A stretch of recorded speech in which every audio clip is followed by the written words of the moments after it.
Izin Ustadz, sebelum saya memberikan pertanyaan melalui secara langsung, izin terlebih dahulu menyampaikan pertanyaan melalui chat. Mungkin kalau Ustadz berkenan silakan jawab secara singkat saja. Baik, untuk pertanyaan pertama, ini pertanyaan titipan. Selanjutnya saya bakal nanya untuk dua orang penanya yang ada di sini ya. Untuk pertanyaan pertama, jika kita memimpikan sosok Ikhwan datang ke kita, padahal sebelumnya sama sekali tidak pernah memimpikannya, apakah itu sinyal jodoh? Silakan dijawab Ustadz secara singkat saja.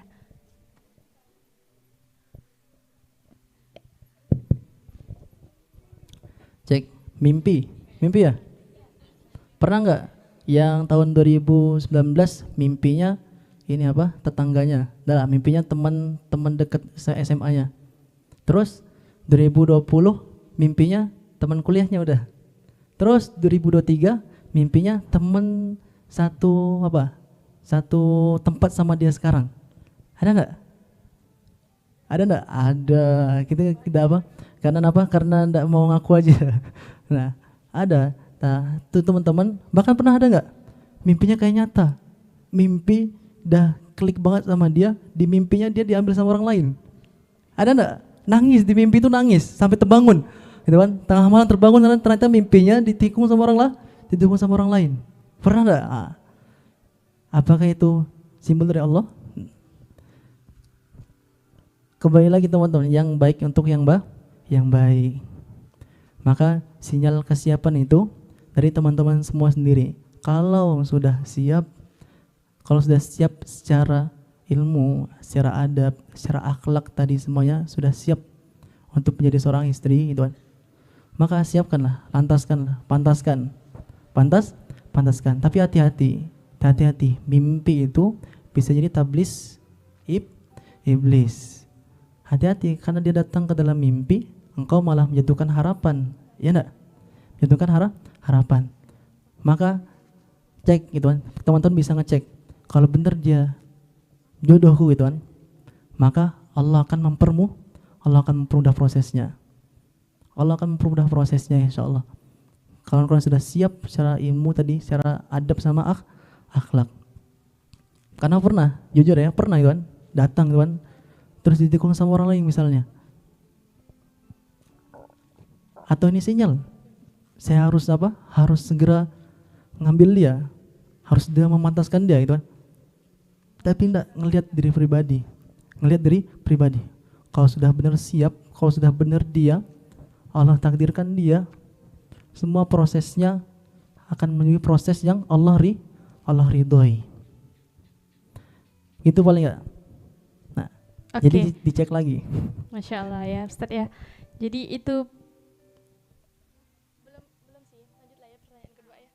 Masih ada waktu untuk menjawab pertanyaan yang online nih Ustadz. Mungkin boleh secara singkat juga.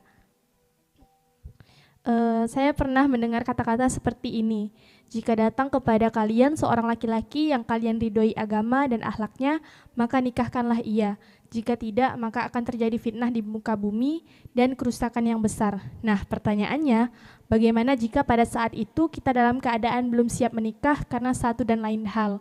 Dan juga, apakah benar karma untuk pria yang menyakiti seorang perempuan itu ada dan akan terbebani untuk keturunannya? Dua.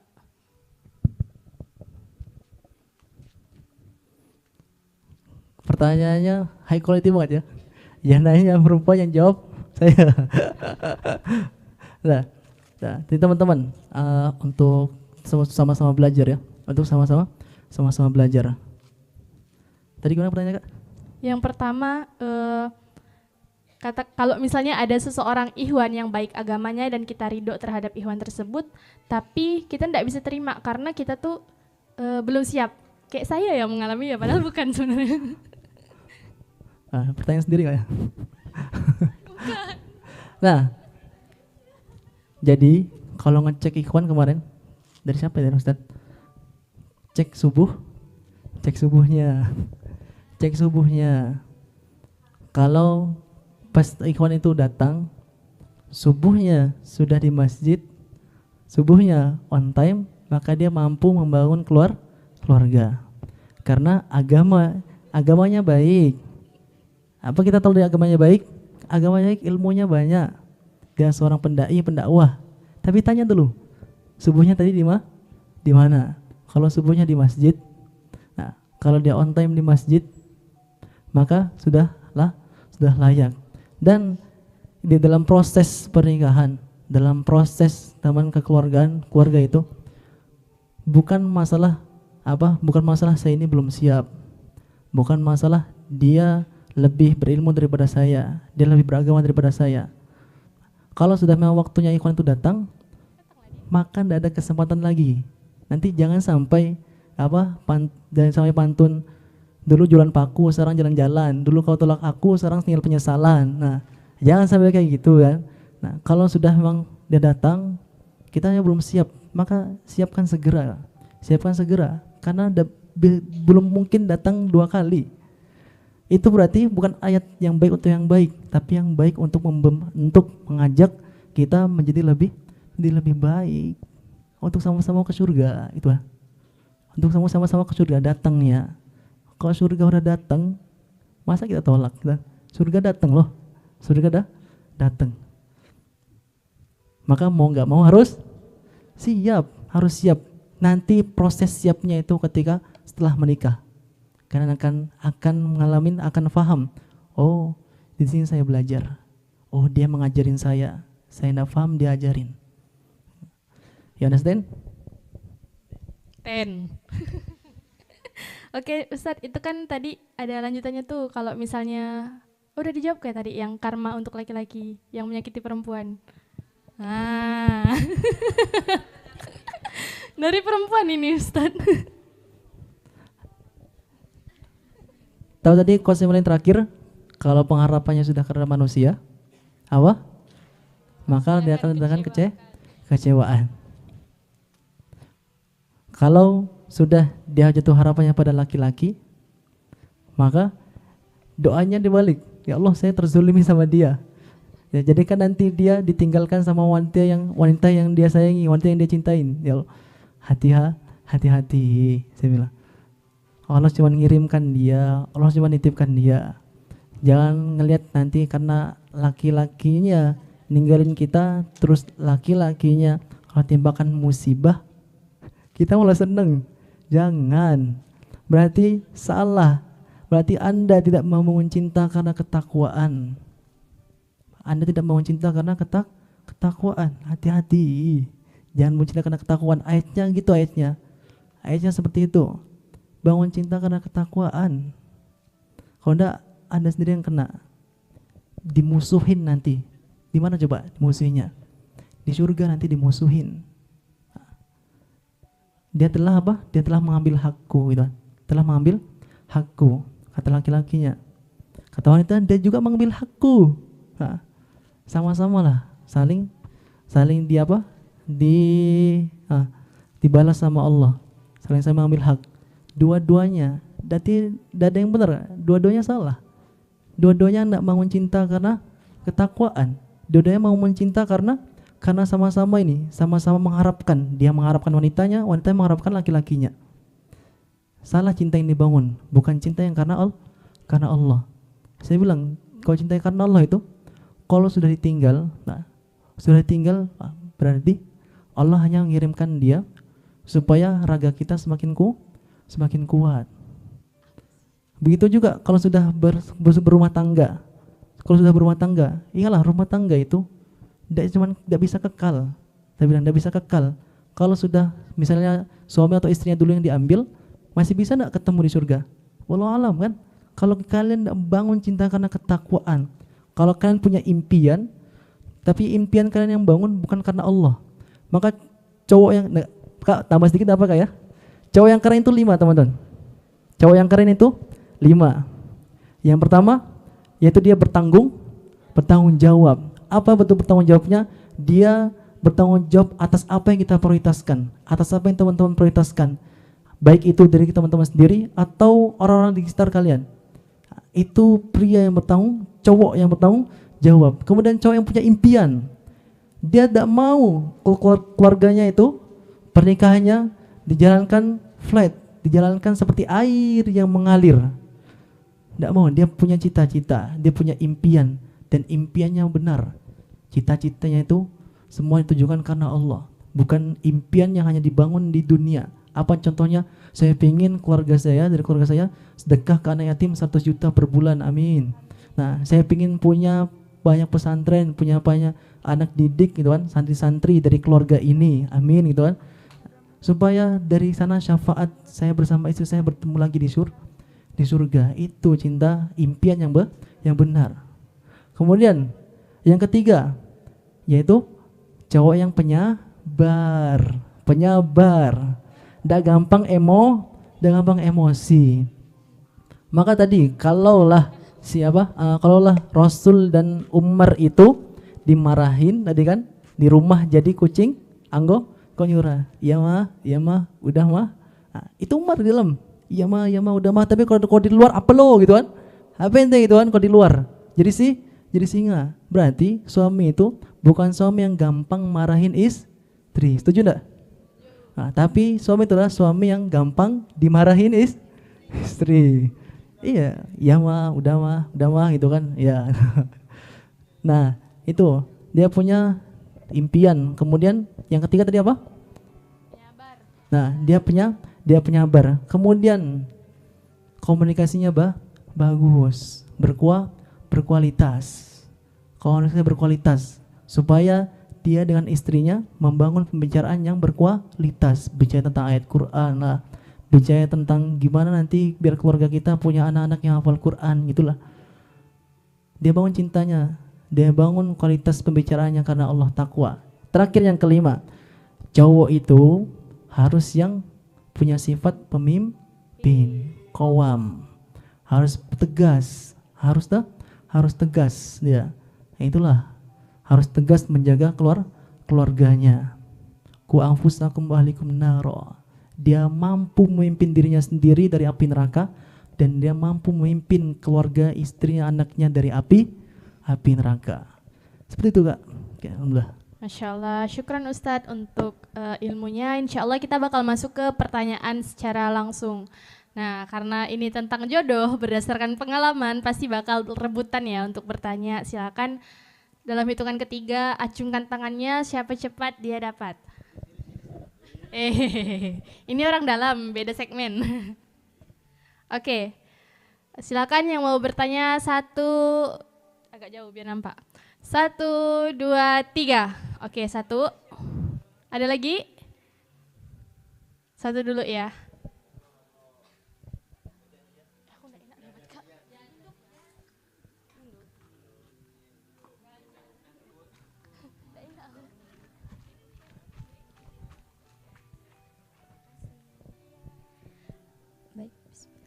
Assalamualaikum warahmatullahi wabarakatuh. Sebelumnya perkenalkan saya Ilma. Izin Ustadz, saya mau nanya, kan kalau di tempat kerja itu kan kita berbaur ya, perempuan dan laki-laki. Terus gimana ya kalau mereka ini berbaurnya sudah berlebihan? Terus gimana caranya menegurnya supaya ia tidak sakit hati?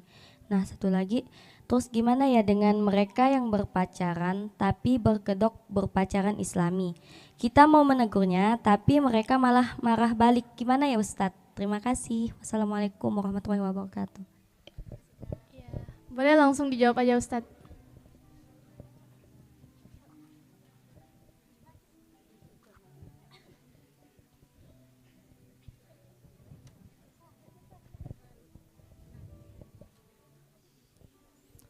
Cek. Berarti pertanyaan tentang menegurnya. Kalau kita ngelihat gimana di tempat kerja sudah membaurnya, ikhtilatnya, laki-laki sama perempuan sudah seperti satu jenis gitu kan. Nah, kemudian lihat teman kita yang membangun cintanya, membangun jomblonya itu dengan pacaran syar'i. Pacaran syar'i. Masih ada kan sini sekarang pacaran syar'i? Gimana cara negurnya? Ini. Saya juga dititipkan hal seperti itu. Berarti kita sama. Tapi posisinya saya beda, teman-teman. Kalangan santri harus seperti itu, ha? Kalangan santri lagi. Tapi apa coba? Rasul mengajarkan, kalau kalian sudah tak mampu lagi pakai apa? Pakai tangan. kemudian tak mampu lagi pakai mulut, nah, tak mampu lagi memperingatinya, terakhir pakai doa. Kalau doa juga tidak mempan, berarti kalian yang harus jadi uswah, harusnya mencontohkan, yang menyontohkan. Terus sampai teman kalian penasaran, penasaran. Kalaulah dengan kalimat yang baik juga tidak diterima, kalian takut dia ini kena di Al-Baqarah ayat 6. Apa? Sudah tidak menerima peringatan, Allah jadikan dia kufur nanti. Kita kan takut. Nah, kita itu berarti kakak sudah di posisi takut sahabatnya ini kan, sahabatnya ke jalan yang salah. Takut sahabatnya tidak ditemukan di surga. Nah itu kan, pengen surga bareng sama sahabatnya, kanan kiri yang dilihat di tempat kerja, pengen tempat kerjanya ini datang nanti di surga, kumpul lagi kan. Nah itu dalam posisi itu berarti kalau sudah tidak bisa lagi pakai mulut, pakai peringatan itu kan, pakai kalimat yang baik, maka bisa pakai doa. Kalau doa juga tidak bisa, jadilah uswah, contoh. Contoh apa misalnya negurnya? Kirim dia video booster misalnya. Kirim dia video-video yang lah tidak sengaja kalian bikin story kena dia. Kalau udah bikin apa? Kirim story di WhatsApp kan, tapi storynya itu story buat diri sendiri pertama, tapi kena juga di dia. Kena juga. Misalnya contohnya apa ya? Contohnya ternyata aku semakin dekat sama laki-laki kan, semakin mengenal laki-laki, bukan malah menjadikanku muslimah yang baik gitu, bukan malah menjadikan hatiku tenang. Ternyata aku lebih tenang ketika baca Quran. Tuh dapat videonya, lagi nunjukin ya, tunjukkan gitu posisinya. Gitu juga kita, kalau sebagai teman, sebagai pengajar, sebagai guru, sebagai asatidkah misalnya, kalau sudah tidak mampu lagi pakai perkataan, pakai kalimat indah, bagus, ajakan, tidak mampu lagi dengan doa pun tidak berubah, jadilah contohnya. Barakallahu fikum. Masya Allah, syukran Ustadz. Sekarang kita masuk ke pertanyaan kedua. Untuk pertanyaan kedua, silakan acungkan tangannya. Nggak apa-apa, kita sini kalau misalnya malu bertanya, ya udah nggak nanya berarti. Oke, ada. Bukan, abang yang di belakang. Oh, enggak. Abang yang pakai baju biru.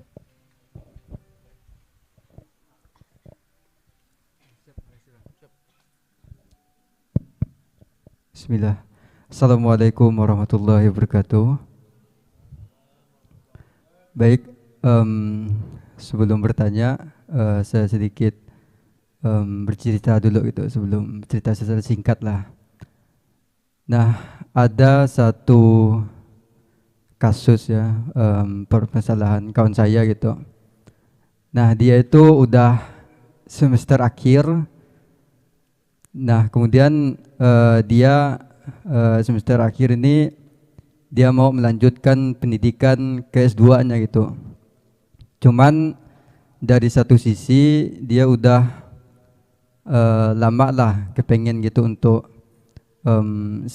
segera menghalalkan pasangan perempuannya gitu. Dia ini laki-laki gitu. Nah jadi dia ini bingung gitu, mana yang didahulukan antara melanjutkan S2 atau perempuan ini diikatkan dulu gitu. Misalnya datangkan ke rumahnya, bilang bahwa saya ini ingin melanjutkan S2 gitu. Cuman dibilang dulu sama perempuannya gitu, atau dibiarkan aja gitu, setelah selesai S2, setelah siap baru ngelamar perempuannya. Mungkin kurang lebih seperti itu. Terima kasih Ustadz.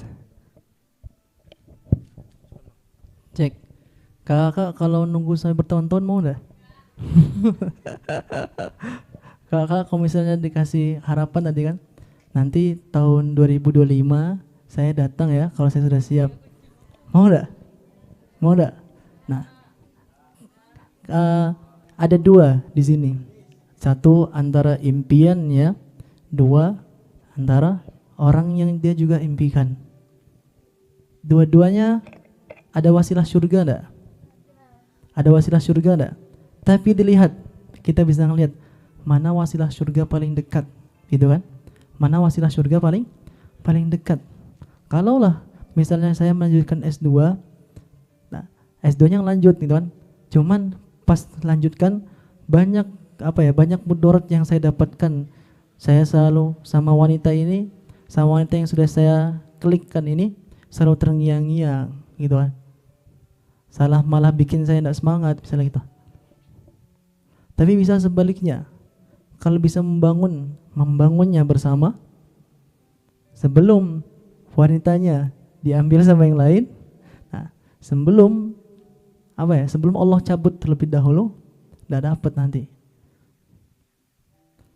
Wasilah surga, saya bilang, wasilah surga. Istri itu juga wasilah surga. Kalaulah dia sudah menjadi wasilah surganya kita, abang tadi kan, bang sudah menjadi wasilah surganya kita, jangan nunggu lama. Kalau kita tinggalkan hanya dengan impian dunianya kita, mungkin ada wasilah surga juga impian dunia kita, tapi wasilah surga yang ini belum tentu Allah pertahankan. Masih bisa enggak ketika dia mengambil wanita ini, dia ikat gitu kan, sudah dia akadkan, terus dia sambil lanjut kuliah, masih bisa kira-kira? Masih bisa, walaupun nanti pontang-panting, tapi bisa sama-sama membangun surga. Karena apa? Karena S2, pendidikan. Saya tidak bilang teman-teman ini ya, teman-teman jangan pesimis. Tetap yang mau sampai S3 tetap kejar. Nah, cuman jangan salah energinya. Nah, kalian fokus di sana, terus kan Anda meninggal fokus di S2, di S3-nya, tapi meninggalkan sesuatu. Meninggal wasilah surga. Nah gitu aja. Kalau tadi pertanyaan seperti itu, pertanyaannya harus pilih yang mana? Ikat terlebih dahulu. Kalau sudah benar-benar yakin. Nah, masalahnya ikhwan sekarang ini yakin siap, macam iya gitu. Macam yakin siap. Nah, benar-benar cek benar kita siap secara mental, mampu, karena ke depan ya. Manusia ini kan cuma ngeliat realita yang tampak sekarang. Tampaknya sekarang dia ini sudah surganya kita. Dia ini sudah si paling wow buat kita. Tampaknya sekarang saya ini bisa S2 nanti dalam beberapa tahun. Yang tampak sekarang. Ke depan akan banyak yang Allah datangkan. Ujian kah, azab kah malah. Maka ambil aja yang nampak dekat sekarang. Yaudah, saya lebih condong untuk mengikat perempuannya. Kalau enggak, dia ambil orang. Kalau enggak, nanti saya enggak dapat surga saya ini. Ambil saja, ikat segera. Seperti itu. Nanti sepanjang perjalanan, karena sudah ngikat tadi kan, realita yang tampak ini sudah diambilnya. Ke depan hadapin bareng sama-sama. Kalau benar-benar cintanya dibangun karena standar takwa. Paham sampai sini? Karena hanya banyak perkataan, jodoh itu nggak akan kemana, beda.